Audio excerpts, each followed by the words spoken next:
sai musulmai suna cewa Isa su wanda yake cikin Qur'ani namu ne daban.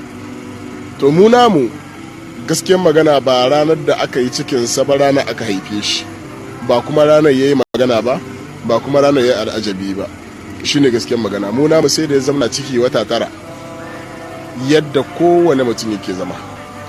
To kaga wannan shine babban matsalar da yake tsakaninmu da musulmai. Sai musulmai na ganin kamar Isan sunnan iri ɗaya ne da namu, ba iri ɗaya bane. Isan ku naku Isa ya tsaya na mu kuma namu Yeshuwa ya tsaya. Yesu ko Yeshuwa haka ne shine sunansa. So saboda haka ku yi hakuri, ku daina rikito mana abin da ba namu ba kuna kama na cikin namu. Ku riƙe naku, mu ma mu riƙe namu. Amma in ka ce lalle ilalla naka din shine namu, to kaga an samu matsala. Ba iri ɗaya bane, ba sam ba iri ɗaya bane, gaskiyar magana. Amma lokaci yayi da gaskiya ta fara bayyana, tunda har malaman ku sun fara fitowa suna bambance irin waɗannan matsaloli. Domin ya ka bayani shi a nashi tunani yana nuni da cewa kamar daraja ce ba shi wannan Isan, kuma da nufin cewa yana magana akan Yesu, bayan ba daraja bace ya basa, kuma ba namu din bane yake magana, a'a nasu ne yake magana akai. Su nasu ma in suka ce a'a ba a yi cikin sa ba, ganin sa ma akai kawai.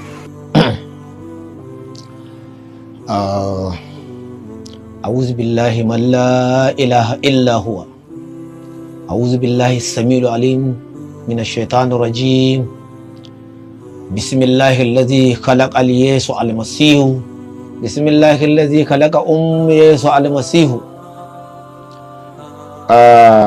na farawa da sunan Ubangijin Yesu, Ubangijin Musa, Ubangijin Isa, Ubangijin Haruna, Ubangijin annabin ƙarshe, annabin Muhammad sallallahu alaihi wasallam. Wasu za su yi mamakin abin da ya kawo ni fage irin wannan. To ba zan ɗauki labari dogo a kai ba. Na daɗe ina kallo yadda wasu ƙazame, wasu sakarkari suke yin ɗauko shirmansu da jahilcinsu suna kangawa addinin musulunci. Misali ba wai abin tsoro ba, irin wannan sakaran fasto mamman da suke ce fasto mamman, irin ce mai fasto mamman, irin shi fasto zaman irin su Yusuf wanda ya musulunta ya kafirta su 6 yayi nan bai ma san inda zai yi ba. Duk irin wannan sakarkarin duk in ka haɗe su a guri ɗaya, na fi su ilimin Bible, na fi su sanin tarihin addinin su, domin dace duk ranar da na shigo fage a cikin wannan bishara ta magana tsakanin addinin musulunci da kiristanci, wallahi na haɗa su da aiki. Dalili shine dole he na komar da su makaranta, sun koma research. Wallahi ba su da ilimin abin da zan gaya musu, sai sun yi bincike. Abu na biyu, abin da zan faɗa a nan, ina buƙatar matasa na kiristoci kada a riƙa yaudarar ku. Duk abin da kuka ji na faɗa ku saurara ku ji wanda zai ƙaryata shi. In ba su ƙaryata shi ba, kun ga sun zama maƙaryata ne. Sannan ku riƙa bincike duk abin da na faɗa, ku bincika, ku duba ko a Google ko a littattafan da na faɗa. Zan fara da maganar da shi wannan mai ikirarin faston yayi cewa annabi Isa ba shine Yesu ba. Malamai na kokarin fahimtar da shi saboda sun san mu ba mu iya zagin annabi Isa, ba mu iya faɗin magana, babu musulmin da ya cika musulmi sai ya yarda da annabta annabi Isa, kowaye shi yasa suke kokarin su ga sun goga mana magana ko sun goga wa musulmi magana akan annabi Isa, dan sun san bai isa ya faɗi wata magana akan shi.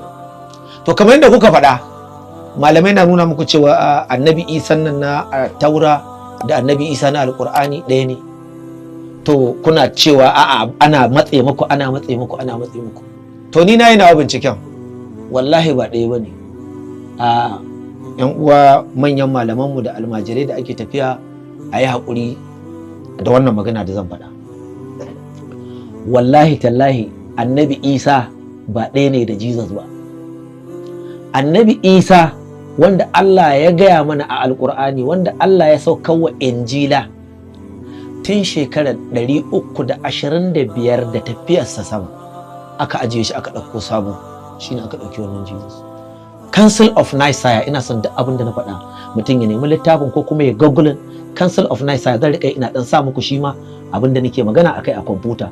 Council of Nicaea wanda zama ne da aka yi aka tattara kiristoci na duniya manya-manya, shine zama na farko a duniya a tarihin duniya na kiristanci, a tara manyan fastoci na kiristanci, shine zama na farko a duniya. Sarakuna ne na Rome, sarki Constantine emperor ne. Constantine shine yake kokarin yanda za su shigar da addinin su na Roman a cikin addinin kiristanci. Ina so da abin da na faɗa ku bi tarihin, ku googling Council of Nicaea, sannan ku nemi ku bi tarihin ku ji abin da nake faɗa. Ƙarya nake faɗa ko gaskiya ne? Ni fa wannan karantawa ne, ba wai labari here sai bane. I read comparative religion, karanta shi ne. Duk wani addini da ka sani a duniya kaf, in dai fitaccen addini ne, babu wanda ban karanta shi ba. Kaka gani haka, babu wanda kuma ban san shi ba, babu wanda ban san asalin shi ba. Kai kila kawai Bible din kake karanta baka san tarihin addinin ka. Dan haka a Council of Nicaea, a wannan zama na Council of Nicaea, a shine aka kirkiri divinity na Jesus, wato a mayar da shi Allah. Kafin shekara 325 babu wani malamin kiristanci wanda ya taba cewa annabi Isa Allah ne, banda mutum ɗaya. Shi ma ba cewa Allah ne ba, saboda yana dan kare-karen shi ne, ya sauka akan shoulder ne. Ana ce mai Tertullians. Kan kai google sunan shi za gani. Shi an haife shi a shekara 150 zuwa 160 aka haife shi, wannan tsakanin aka haife shi, ya kuma mutu a shekara 227 da 26. Yanda ya mutu kenan. Shi ne ya fara kawo irin wannan ra'ayin a cikin harkar kiristanci, kuma shi ma yana tare ne da fada, saboda suna da kokarin yadda za su ciki. Da aka zauna da malaman kiristoci, me faru? Sai aka ce masu, muna so ne pagan su shigo cikin addinin kiristanci, amma idan ba mu sa masa allolinsu a ciki ba za su anshi kiristanci ba. Da haka da wannan aka fara yaudarar malaman kiristoci akan Trinity. Ana so a tura musu a ra'ayin Trinity, wanda an yi amfani da dukiya ta gayyato malaman kiristoci a duniya na kowane sashi, domin siyasa ba don wani abu. Ina so ne in nuna ma mutanenmu da aka cuso ma kiristanci inda kiristanci ta so, kuma ina san da abin da na faɗi na ce ku je ku yi gogulin ku duba ku gani. Bayan an yi wannan zama, an nuna musu cewar ga abin da ake so. Ana so a shigar da addinin kiristanci a cikin wannan, ana so a cikin da allolin pagan a cikin addinin kiristanci, wanda allolin pagan din nan akwai Allah rana, wanda Allah ne wanda da rana yake aiki a nasa ra'ayin. Akwai Allah dare, wanda shi da daddare yake nashi aikin, shine Sunday. Duk wani wanda zai karyata maka maganar Sunday ƙarya yake. Sunday Allah ne da ake bautawa mawa addinin Romawa na pagan. Sunday. Akwai Monday, shine wanda suka mai da Monday. Dalilin wannan aka zauna aka yi insatin, sai aka kirkiri Allah hudu. Dan wasu ma ba san Allah hudu aka kirkira. Akwai Kristan da yana Kristancin ma wallahi bai san Allah hudu aka kirkira ba ta yi.